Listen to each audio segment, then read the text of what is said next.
Welcome to Think Big with Michael Zellner, powered by Platinum Jewelers. This is episode 111, and joining me as my guest today is Justin James. Justin is a chiropractor and the clinic director at Resilient Medical Services. He attended Logan University College of Chiropractic in Chesterfield, Missouri. And Justin is also the chiropractic physician for both the men and women sports at the University of Memphis. Thanks for joining me today, Justin. Hey, Michael, I appreciate you having me on. It's been my pleasure. You know, you're obviously a super busy guy in your profession between your clinic and, now obviously been working with the Tigers for a little while. But what do you enjoy doing outside of your job? Honestly, I've got a few hobbies. I love to work out, right? I've always had that as a passion of mine since I was younger. And I recently, I guess it's been, oh my gosh, been about 2 years, maybe a little bit over 2 years. I got into canine handling. I have absolutely fallen in love with them. It's been fantastic. I got a Dutch Shepherd a couple years ago, and ever since then, we've been lined up with a local club here, and we train once a week. We do bite work. We're getting into scent work and all that stuff. It's been a lot of fun. Really, really enjoy it. That's all. I've seen some of those reels with you working with the dog. So yeah, I enjoy that a lot. Yeah, it's a blast.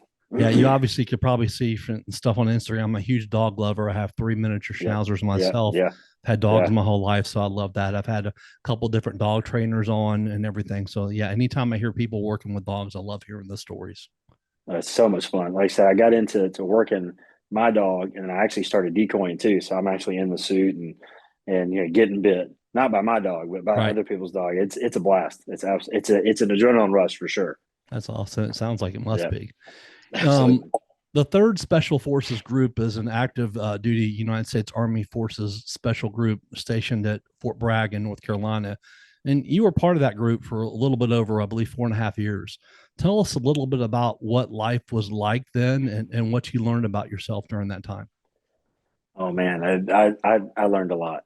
I had an absolute blast. Yeah, it's out of Fort Bragg. I was there for, like you said, a little over 4.5 years. I was the one of the intelligence sergeants. So what that means pretty much is I would run intelligence and stuff either on the ground when we were out or back at the base. Life was interesting, to say the least. We had a lot of fun. We went on a lot of missions. Op tempo was extremely high, so we had shorter deployments because we did a lot more outside the wire. But yeah, it was high speed for sure, high speed, low drag, like we like to say. Had a blast, absolute blast. What made you decide to take that route? Uh, you know what? It's That's kind of a tough question. I don't really know a good answer. So I joined the military because the girl I was dating at the time got pregnant. I was like, well, I got to do something, right? So Right. joined the military, and about that same time, I met a buddy of mine who had just gotten out, who was in special forces. I think he was in seventh group, if I remember right. And he kind of talked to me through the ins and outs and how to get and things to do and if it wasn't for him, there's no way I would have ended up where I was. It's amazing how moments in our lives, that bring us to where we are then and bring us to where we are now. And obviously going through that probably, like you said, just taught you so much about yourself and what you're capable of doing. Oh, so much, so much. I learned a lot, right? There's a lot of times, obviously with a situation like that, you're not always sure if you're going to make it home. You Sure. take your death picture, you write your death letters and plan your stuff and before you leave, and you're not always sure what's going to happen, and you're not always sure what life's going to look like when you get back home. Exactly. So it's yeah, it's not for the faint at heart for sure. I would say it's as hard as it was for me, it's much harder on everyone that was back home. Yeah. My wife at the time, my daughter, my parents. It's much harder on them than it is on me, Yeah. Cause you're involved in the action and you're moving and you're going and they're back here for just sure. hoping that you get through each day. Yeah, and then there's days where you don't hear from me. You see stuff on the news, and maybe it involves me, maybe not. You don't really know, and yeah, it was for them, I think it was much more difficult. Well, I'm a big supporter of that, and so I thank you very much for your service because that shows a I lot of appreciate that. character in what you did. So thank you so much I for that. appreciate that, sir. Thank you. My pleasure. After you got out of the army, what did you do before you went to chiropractic school, and what led you to the decision to go into that field that you're in now? Yeah. So I got out, not really sure what to do. The whole reason I got out was to make my marriage at the time work. Well, it ended up not working, but Right. it happens. But yeah, I got out and went to work for a local fitness, ATC Fitness. Started working for them. Worked up to a manager with them. Ran a few clubs, and I was probably with them for about 5 years, maybe a little bit more. I can't remember exactly. But ran some clubs, opened some of the ones in Jackson, managed some of the ones around town here.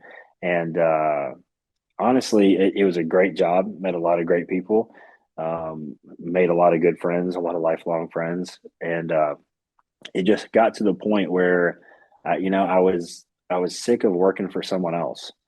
It was literally just that. I've got to do. I feel like there's more I can do. I miss the adrenaline. I miss the feeling like I had a purpose. So it once I decided that I had to do something else, I started to look into different things. And my dad, he's actually a chiropractor as well. Right. He has been. I guess it's been 33 years now. He's been a chiropractor. Wow. It's insane.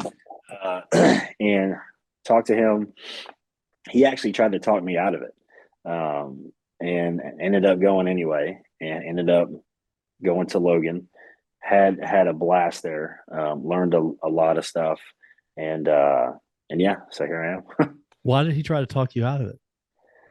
So anything healthcare wise, right? Especially with the chiropractic profession, the reimbursements for insurance companies are not very good.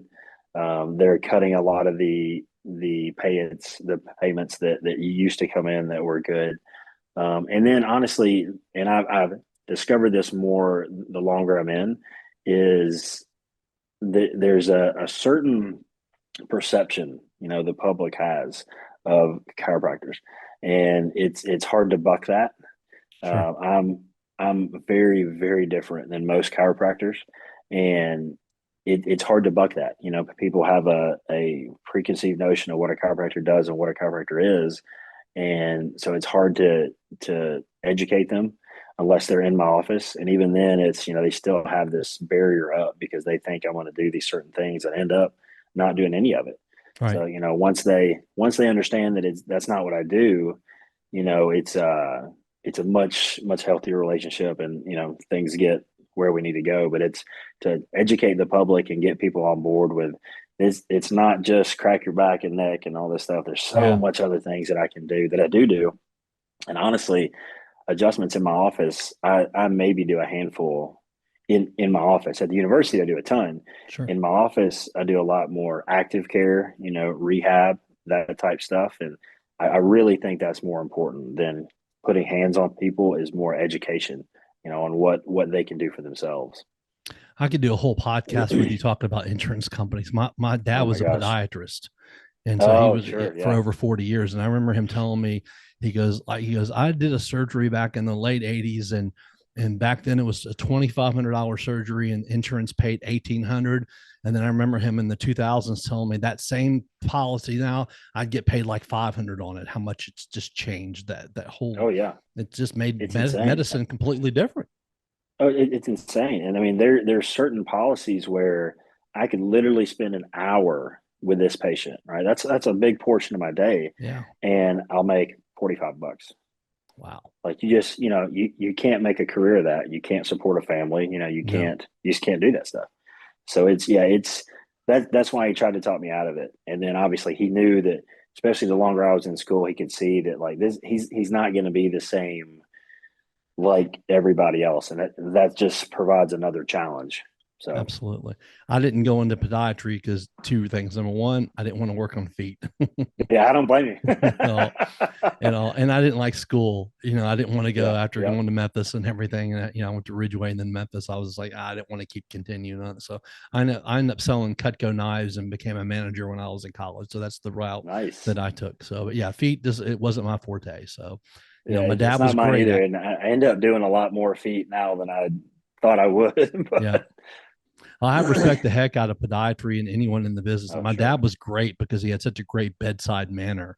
yeah, And I noticed that when doing research in you and a lot of the people that you work with there, that obviously, and we're going to talk a little bit more about that today, that obviously you have a good bedside manner with your patients and the people you work on, because you continue to have people come back to you. So that says a lot about you too.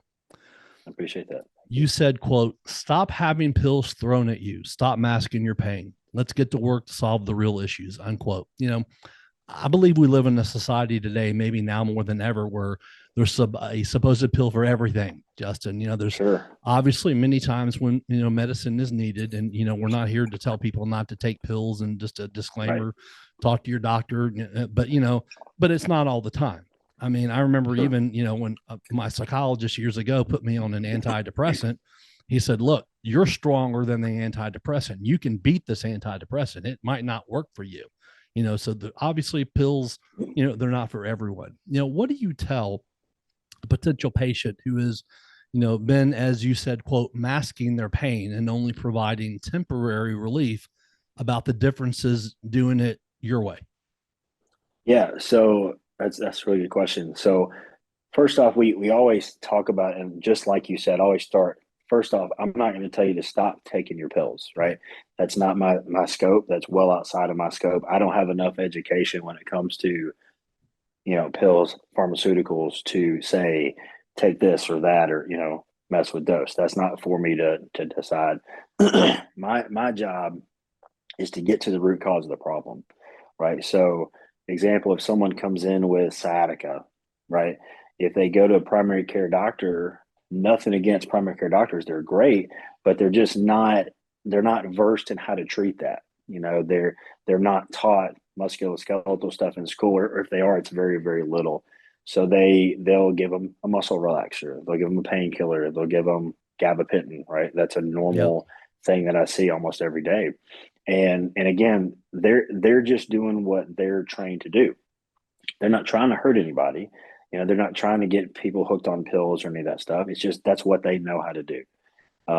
So when they come to me, typically by the time they found me, most of the time they've seen other chiropractors, they've seen PTs and athletic trainers, and they've seen medical doctors, and they've seen a bunch of people, and they're just not getting a result. And I tell most people that regular chiropractic, regular PT, it helps about 80% of the population. The other 20% usually end up in my office or an office like mine, right? Because that's really when I dig into, all right, what's really causing this? Right. You've had this for a long time. It keeps coming back. You're having to up your dose in these pain pills, and up your dose and up your dose, and at some point it just stops helping, right? So my job when they come in the office is I have to have them understand that. They have to understand that I'm not here to take your pain away, number one. I'm here to get to what's causing it. I'm here to get to what's causing your dysfunction and whatever issue you happen to be having. And I'm going to educate you on how you can take care of this on your own. So I'm going to give the power back to you. Right? I don't want anybody to rely on me. I'm big on that. I want to teach autonomy, not dependency. Right. I really think healthcare has a lot to learn when it comes to that. We are very dependency based healthcare, right? I get sick, I need to go to the doctor. I hurt this, I need to go get a pain pill. I need to do these things. Or in chiropractic, I hurt my back, I need to go get an adjustment. Well, how much better could it be if I could educate you and you could take care of it yourself, Right. right? If you're on vacation, if you're at the ball field with your son or your daughter, and all of a sudden your back's killing you, how great would it be to have a tool in your toolbox where you could take care of it? Where if nothing else, you can buy some time until you can get to a doctor or get to the office. I mean that I really think that should be the future of healthcare. It isn't right now. But that's what my goal is when anybody comes into my office. No, I remember back in the early 2000s, I used to work out at Dean Lott's Fitness Center. Dean was the Yeah, strength yeah, yeah, coach for Memphis State for many yeah, years. And then he yeah. I opened up remember his, him Dean. and his son, Bo, had his own facility. And I'm still in really good contact with Bo. Bo Oh, was great. actually Lorenzen Wright's personal trainer. I had him on recently talking about Lorenzen Gotcha. before they retired his jersey and everything. Yeah. But I remember I did something, and we think it was when I was lifting, where my left toes tingle sometimes. And I went to see an Okay. ortho doctor, and I won't Yep. mention his name because I grew up with him. And I remember him Yeah. telling me, look, I don't know for sure if it's your sciatic nerve or what it is that's going down and causing the problem. He goes, but Sure. surgery might not fix it. And he felt Right. it's not worth it because he goes, does it bother you all the time? I go, no, it comes and goes, but it's coming. It's 19 years now and it's come and gone. And sometimes I'll go days, weeks without having any tingling. Most of the time it happens when I'm sleeping. I have to sometimes put a couple of socks on just to get Hmm. it to quote, settle down to go away. I've never been Sure. able to figure out what I've never taken medicine for it because I Yeah. didn't think it would help, but I've never been able to figure out what it is. And I always felt like, an ortho doctor should have had more of an answer than that. Yeah, and that's obviously again nothing against the ortho doctor, and he Sure. probably he may have been different with you because you knew him, you kind of grew up with him. Sure. That a lot of the patients I see don't have that experience. A lot of them they start with an ortho, right, which is not necessarily the wrong answer, Right. but they'll start with the ortho, and the ortho will either order surgery, pills, shots. Nerve blocks are a big thing right now, Yeah. and they'll order PT, but they don't ever order chiropractic, number one. And number two, they don't ever say, because I mean, some of that's my fault, but they don't ever go see Dr. Justin, go see Dr. James. He does things differently, right? He's going to find the root cause. And it's really important to me that if a patient comes into my office and I want to exhaust my options before I send them anywhere. So when they leave, if I didn't help them, I want them to understand we have literally done everything. We know what this conservative care is not going to help you. Right. We know this is not going to resolve the issue. Okay, now let's go talk about an operation. Now let's go talk about some of these other things. And if you need an injection or some pain pills to kind of help us get through the rehab and help us get through the active care, that's fine, but let's not rely on them, right? Let's use them as a tool, and then when we don't need that tool anymore, we put it away, right? Yeah, because you got to be real careful with that now. I mean, with pain pills and everything like that. I mean, Oh my God, gosh, yeah. opioids and now with fentanyl and all Yeah. that stuff there, it's scary. It's terrifying, and it's I think people, the show, I can't remember the name of the show now, but about the opioid crisis. It was on Hulu, I think. All that's a real thing. These things, this epidemic, this is real. People are dying every day, and it isn't the quote unquote junkies, right? It's lawyers, it's doctors, it's well respected members of the community that are getting hooked on these pills, and it isn't their fault. Right. If you take a pill for something, eventually that pill's going to not work as well as it did when you first started, and you're going to have to up that dose, and then there's no real good answer for coming off. They kind of just cut you, and now especially, it's really watched closely. Yeah, you'll have an operation. I'll give you a week's pain pills, and then you're done. That's it. Well, if you get hooked, if you're easily addicted and you get hooked on it and it stops, what are you going to do? Right. You've got to find an answer, and it's so sad to see. I think I saw something the other day. It was well over 100,000 opioid deaths a year in the United States, and I think it's well over. I think it's more closer to two, but it's insane, and it's a lot of times it can be avoided.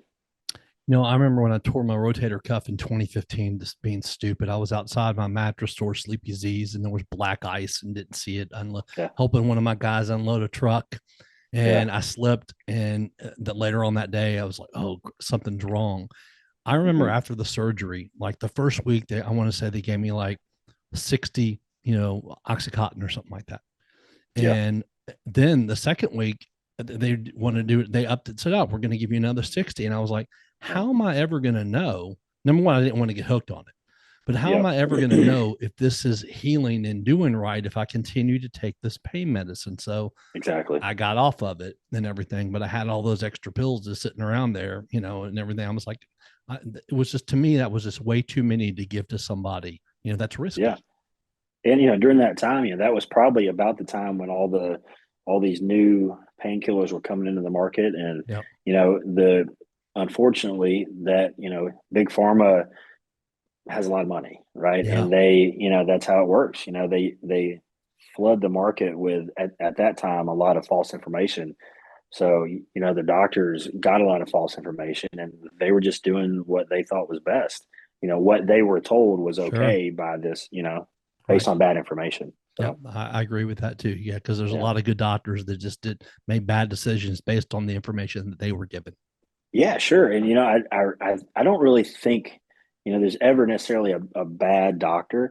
I think that they all get into healthcare to help people, right? You don't go through that much school, spend that much money, that much stress just because, right? They genuinely want to help people. And I think somewhere along the line, especially if, depending on the field you're in, you can get burnt out. Yep. You can, you don't have all the information a lot of times, and it ends up hurting you and it hurts the patients. I agree. Are you shopping for a new watch, an engagement ring, any kind of jewelry at all? What's up, Memphis? This is Jaron Jackson Jr. from the Grizzlies, encouraging you all to shop where I shop, Platinum Jewelers here in Memphis. Platinum Jewelers has a big selection of earrings, stockable rings, luxury watches, necklaces, bracelets, really whenever you need. 9387 Poplar next to Fresh Market in Germantown. So if you need anything jewelry related, go to my spot, Platinum Jewelers. You started Resilient Medical Services in 2020, I believe, right after, COVID hit the world. And, I won't ask how it affected your new business because it obviously had an impact on, most small Yeah, I picked a businesses. great time, didn't I? Yeah. Very good time there is right. I Yeah. closed my business just a few months before, so I ended up missing out on that, because my Yeah. business would have been killed by that. My mattress business, Yeah. COVID would have Sure. killed Yeah. that. How did you adjust the way you did things on a normal basis, which of course is, normally having patients come to your office, and still be able to, help people out and make it work? Sure. Yeah. So there's a couple different things we had to change. Obviously, the mask mandates and stuff. We had to implement that in the office. And chiropractic largely is a hands-on, or it's a face-to-face type thing. At least the old school way of chiropractic is that way. Right. So anytime a patient would need to come in the office, we would mask up. We would sanitize all the different things that we already do, but just went a step further, to make sure everything's good, everything's killed, but aside from that, again, because I do things differently than a normal chiropractor, I could do telehealth. So I could do an evaluation through Zoom or Right. through FaceTime or through any of that stuff. And I could, because again, I don't have to put hands on to treat. My biggest goal is education, right? And COVID opened that up to me when I didn't expect that to be something that was going to open up to me, but having that opportunity, it was incredible. I could help people that would have otherwise gone and gotten pain pills or gotten shots or just been in pain for months and months and months, when all we had to do was hop on a call, and I was able to watch them in their home where they're comfortable, and I could evaluate them as much as I really needed to, and I could give them treatment and stuff that they could do themselves. The one of the things to say about all the horrible things with COVID, you look at a company like Zoom. Oh my God. Oh my gosh. Imagine owning stock in Zoom before that I happened. know. If I could go back, I'd buy as much as I could. Oh Yeah. man. I mean, yeah, because it Zoom and changed. DoorDash and all that Right. stuff. It Yeah. changed everything. Oh God, DoorDash. Don't get me started on those companies there. We live in a society of convenience. Now Oh, your groceries and 100%. your liquor and your DoorDash, and then you look at the fees. I mean, most people, you know what you get charged for DoorDash and those companies. If Yeah. people really looked at the menu and saw, sometimes you're almost paying double Yeah. on going to these Yeah. companies. Yeah, but Yeah. it's the convenience of it, and right, exactly, not having to Yeah. worry about going out and getting stuff. But yeah, for sure. Well, and it's the convenience, and I get it now, Yes. right? And Yes. that's the same way with healthcare, right? I'm hurting. I want to feel better now. Right. And Pop I a do too. pill. I get, Yeah. yeah, and I Right. get it. 100%. But, and again, it has its place. Yeah. But if all you got to do is take a little bit of time, and I wish a lot of doctors would take a little bit of extra time and educate your patient. And then they'll understand, one, the risk of the pill you're about to take, and they'll understand, hey, there's something else I can do. Even if I do have to take the pill, there's other things I can do to help me along the way so I don't have to take it for very long. Yeah. Talk about educating your patients. I talk about my dad a lot. My dad has been, this past week was just 10 years since I lost my father. Oh, And no. he like I said, wonderful bedside manner. His patients loved him because he was genuine and he was real. Right. And I say this, and I've said this on several podcasts, and I like talking about him. Say it again. Years ago, I asked him, why don't you do more surgeries? And he told me, he goes, Michael, I can sleep at night. And he says a lot of doctors push people into surgeries because that's where they make big, big money, and they really Yep. don't need it. He goes, I don't do that, and I never will. And that's so much more respect, that way, because, we were middle class, upper middle class, but, Sure. my dad probably could have made a lot more money, but, ethical was way more important, and morals were more important than money. Absolutely. Absolutely. And that's fantastic. I wish more doctors were that way. Yeah. Me too. And again, are they selfish? Are they greedy? Or is it just that's what they know? Yep, you're right. It could be a combination of just a little bit of all of it. We don't know. Some of them, you hope that most people have the right motives, and most of them probably do. But, as in any profession, there's always going to be a few here and there, as in anything. 100%. I know a bunch in mine. So. Yeah, right. And speaking of that, having satisfied and happy patients is probably the most important, part of being a doctor. And over the last few years, you've had many of those. And, I saw where all of your reviews on Google are 5-star, which is awesome. I want to read and talk about some of those today. Sure. Leslie Lombardo said, quote, I came in to see Dr. James to find a resolution for my back and neck pain. He was extremely professional and very thorough. He made me feel very comfortable and explained everything in a way that I could fully understand. I got my first adjustment done, and I honestly feel like $1,000,000. I was nervous at first because of all the horror stories, but it was a piece of cake and not very scary at all. If you want effective treatment, I highly recommend Dr. James. He will listen to you and get you back on track to being and feeling better, unquote. That first visit probably can be very nervous and anxious, for a lot of people coming into your office. What do you and your staff do to make someone feel more comfortable and help them through that feeling and experience? Yeah. So first off, my staff, they are amazing, right? They're happy. They're always smiling. They're welcoming. We try to make anyone that comes in our office, we try to make them feel like family, right? Because ultimately that's what they are. They're coming to us because they need help, right? They're not, they've been other places. They're not getting the answer. So we exist to give them hope. We exist to be able to help people. If we didn't have that, then we don't have anything. Right. So my staff and we meet once a week, and we hit these values hard. In fact, we always keep our mission, vision, and purpose in our pocket always. Love it. Very important, that everyone buys into that. So that being said, so it always starts with them, right? They first contact with the patient for sure. They come in, again, they feel very, very welcome. And then they'll come meet me. And yeah, it is, most people have heard horror stories of a chiropractor, right? Most people have also either themselves had a bad experience, or they know someone that's had a bad experience. Aunt Jane did this and this happened, right? Very, very common. I hear it all the time. So when they come in to see me, I like to listen to them, right? Tell me your story. What's going on with you? And I've been told many times that that's just not the way healthcare is, Exactly. And chiros, it's very, again, like we talked about, I could spend an hour with a patient and make $45, or I can spend 5 minutes and I make the same, right? So it's hard in a business model. It's hard to take that time and really, really connect with the patient. But I think that's so important, especially in a nervous situation. If you've never seen a chiropractor, you've heard all these horror stories, it's really important that we take time and we educate, right? And we make sure that everyone feels at ease and they understand everything we're doing, everything we're about to do, and that they want it, right? By the end of our talk, they like, yeah, okay, I'm at ease. I feel good, and I trust this guy to give me what I need, not anything less and not anything more.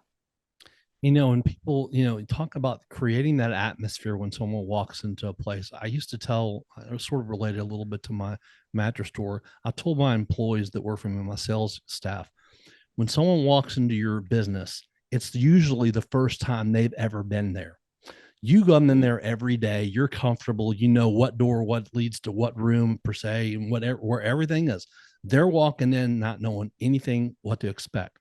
So what I did is I adopted, when you walk into Walgreens, they don't do it as much now as they did a few years ago. They welcome to Walgreens or welcome to Yeah, Moe's. So people walked yeah, in my yeah, store, my sales staff, no matter if they were with customers, where they were in the store, welcome to Sleepy Z's, and people yeah. would laugh, and it would break the ice and make Exactly, people more comfortable. And I exactly. can tell that it seems like that's exactly what you and your staff do, is that you Yeah, make sure that someone is comfortable when they get in there, because that feeling that they're having is just probably a little bit of that uneasiness.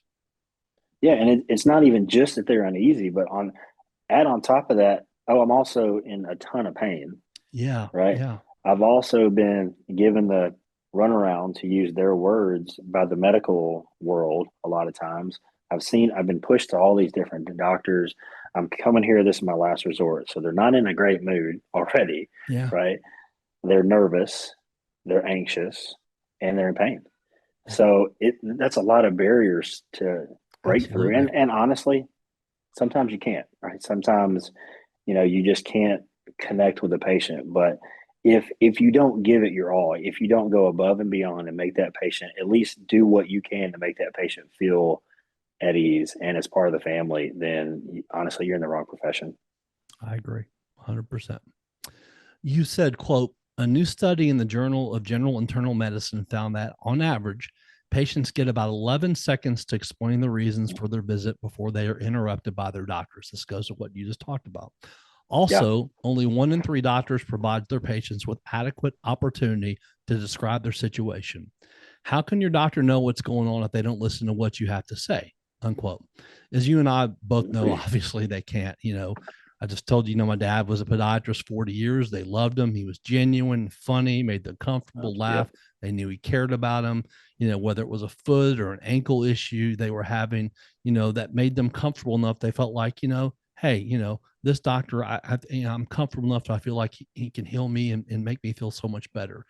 So much of that personal touch is missing today, especially with almost everything today is like it's computerized, and now we're Yeah. getting into AI and stuff like that. I just can't even imagine what medicine's going to be like in a few Oh my years. gosh. Yeah.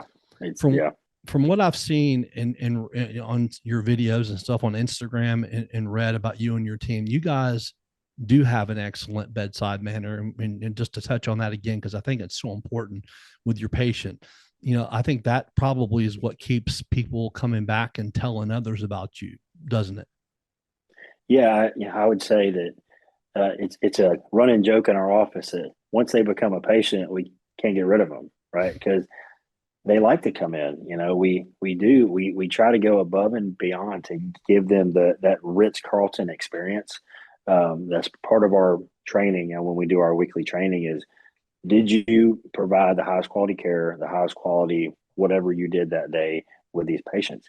And yeah, the highlight, I've heard it a lot of times, the highlight of their week and their day is coming in our office. Which how many times do you go to a doctor and that's a highlight of your week or your day? Never. It's crazy, right? You Right. never. Right. But we joke around, we have a great time, and yeah, I'm very, very lucky to have the staff I have. It's taken a while to build this team, but I wouldn't trade any of them. That's awesome. Diane Johnson said, quote, my name is Diane. I've been receiving rehab and spinal adjustments from Resilient Spine and Sports Health for a couple of years. For the first time in 48 years, I have been pain-free in my lower back. Thank you so much, unquote. Lower back pain is the worst, doc. I mean, I've experienced it a few times in my life, especially as I've yo-yoed up and down in weight for 20, 30 years. I remember one time I could barely walk for a few days because of lower back pain. It was just horrible. What did you guys do for Diane that finally helped her after so many years to eliminate that pain for her? Yeah. So Miss Diane is she's a trip. She's a spitfire. So she had been seeing my dad for just adjustments, before I came into the practice. And her running joke with her was, I've seen chiropractors, I've retired them, and I've buried them. Right. So she's seen chiropractors her whole life, and they've helped her. They've helped her ease that pain, but it never truly resolved. Right. So when I started to see her, it was more of I still haven't adjusted her to this day. My dad adjusts her, but I don't. She comes in the office and we strength train. I have this 76-year-old woman doing deadlifts, right? She's doing lunges and squats and kettlebell swings and So all these cool. things. Oh, it's so cool. And she's incredible, but she can tell you she feels stronger than she's ever felt. She's able to do things that people half her age can't do, on the day-to-day working environment and stuff, going up and down stairs, carrying boxes, loading something as simple with me as loading water bottles into a grocery cart, right? You take that stuff for granted, and as you get older, these things become much harder. And for her, she picks up these big things of water and throws them in her cart. And in fact, she told me a story one day that someone had offered to help her unload them into her car. And she goes, I got it. And just starts loading these big things of water in her car. And we spent a lot of time educating her. We spent a lot of time training her body, getting her strong. And the biggest thing for her was understanding that hurt doesn't equal harm. That's a big thing with patients is, anytime anything hurts, we stop, right? And that's not necessarily a wrong answer, but if the pain is within a tolerable range and it stops when you stop, you're really not causing any kind of damage. So hurt doesn't always equal harm. And it's really important, especially as someone that's had years and years and years of pain and discomfort, that we work through those barriers so that they understand that, hey, I'm okay. I can gradually add things. I can gradually add this and gradually add that. And on her especially, it was all about education. Hurt does not equal harm, and graded exposure. Graded exposure is the key to, I think, anything, but rehab especially. You take your time, you start small. Baby steps are still steps, right? Right. You go small and then you add more as you go, and that builds confidence with the patient, and they get stronger and they trust you more, and then the sky's the limit after that. And what you did to help get rid of Diane's lower back pain might not work with another patient who has Sure. the exact same thing too. You said, quote, it's important to recognize and understand that every single person is different. A lot of patients have the same diagnosis, bulge disc, degeneration, pinched nerves, etc. This does not mean they should all receive the same treatment, regardless of what you think has worked for someone else before. That doesn't mean throw out experience completely, but not to rely solely on it. Treat each patient as an individual. Treat the patient, not just the diagnosis. We must demand more of our healthcare providers. Stop settling for low quality assessment and care, unquote. Amen Yep. to that. How are you able to figure out, in most cases, obviously, what treatment is best for each patient? Because it's probably not easy to do all the time. No, it's very difficult actually, but honestly, well, I say it's difficult. It takes time. Right. If we as doctors, as physicians, if we'll just shut up, a lot of times the patient tells you what they need. Yeah. If you just listen to the history, listen to their story, and understand what they've been through, what they're going through, honestly, it becomes much easier. It takes a lot of time and a lot of patience sometimes, but yeah, it's if you'll just shut up and let them talk, yeah, they'll give you what they need. And then instead of, I know a lot of PT clinics and stuff will they give you like a booklet of exercises, right? So if you come in with back pain, you get booklet A. If you come in with neck pain, B. It's so important to take your time, do a thorough exam. Assess the patient that's in front of you. Don't assess what records you got sent, right? Assess who's sitting there right now. Go after that. You can build your treatments and stuff based off of that. I always tell everybody, I always assume everyone else that they've ever seen is wrong until I prove them right. And then, okay, if I do, fantastic. But if I don't, then there's this other treatment route I can take. And a lot of times we get great success. The old saying is true. I know you've heard it. People don't care about how much you know. They want to know how much you care. And, by spending that time, your staff and you that spend that time with those people, and you generally listen to them. Because I remember going to a doctor, a dermatologist I had when I was a kid. You go into this waiting room when you first walk in, especially dermatologists, most of them, 50, 60 people in the waiting room. There's like maybe 2 or 3 doctors in the practice. So you're in that waiting room like an hour, sometimes longer. Then you get back and then you're in the room in another room for about another hour waiting for a doctor to finally come in. And then you're lucky you get 5 minutes with them. Mm-hmm. That Exactly. as a kid made me so, I was like, God, it just made me so mad and upset. Like, this is all you got. I'm over 2 hours here. Because it all it was about is getting those numbers, get them in, get them in, get them in, get them in. And that is just not, and I know medicine does work that way sometimes, but it sucks. Yeah. It's wrong. Oh, yeah. It's wrong. Doing Absolutely. it the way you guys are doing it and spending time with them. That's the right way to do it. That's how my dad did it. I know it works. And so what you're doing obviously is one of the big reasons why you guys have such a success. Yeah. It's, it has to be, patient has to be at the head of the table. They have to be. If in your office they aren't, one, you either need to retire or go do something else, or you need to stop and reevaluate why you got into the profession to begin with. Yeah. You started down this journey to help people, regardless of what your specialty is. You started this to help someone, and if you don't just stop and listen to patients, a lot of times that's all they need. Yeah, right. Patients feel so much better if they just unload. Especially a chronic pain type patient. They've been through years and years and years, and a marriage is in trouble maybe, or kids are mad at them. They can't do this or that. The grandkids, and there's all these things that are building up in them that is not causing their pain, but is contributing to their overall how they feel. And a lot of times, just getting that out, they feel 10 times better. And again, as we said, I can't get rid of them, right? They keep coming back. And obviously we're very happy and very thankful for that. But yeah, it's if as professionals, if we'll just shut up, listen to what they say, take your time, assess the patient that's in front of you, and do what you were trained to do. And that's, remember why you got in there. right. And 2 things that probably does. Number one, it leads probably get a lot of referrals from that too, because, Sure. people are going to tell their friends about that, that, hey, I got the guy, I got the team that you need to go see.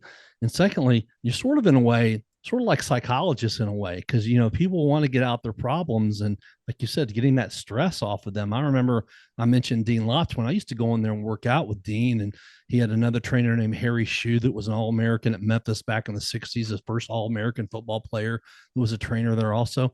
It was like, you're working out and you're talking about your problems. And that just made you feel more comfortable, but it made me want to go back all the time. And it actually helped me in working out, because I was like, yeah, I can go there and I'm killing 2 birds with 1 stone. Yeah. And that's, that it happens all the time in our office. They'll come in, and it's funny, especially, the little old ladies, they'll come in and they'll complain about their husbands. And then a month or so later, their husbands are patients too, and they're complaining about their wife. And it's just, and it's all in fun, but they just need someone to talk to. They just need you to be quiet and get out of the way as a healthcare professional. Just get out of the way. They'll tell you what they need. Take care of it. Yeah, exactly.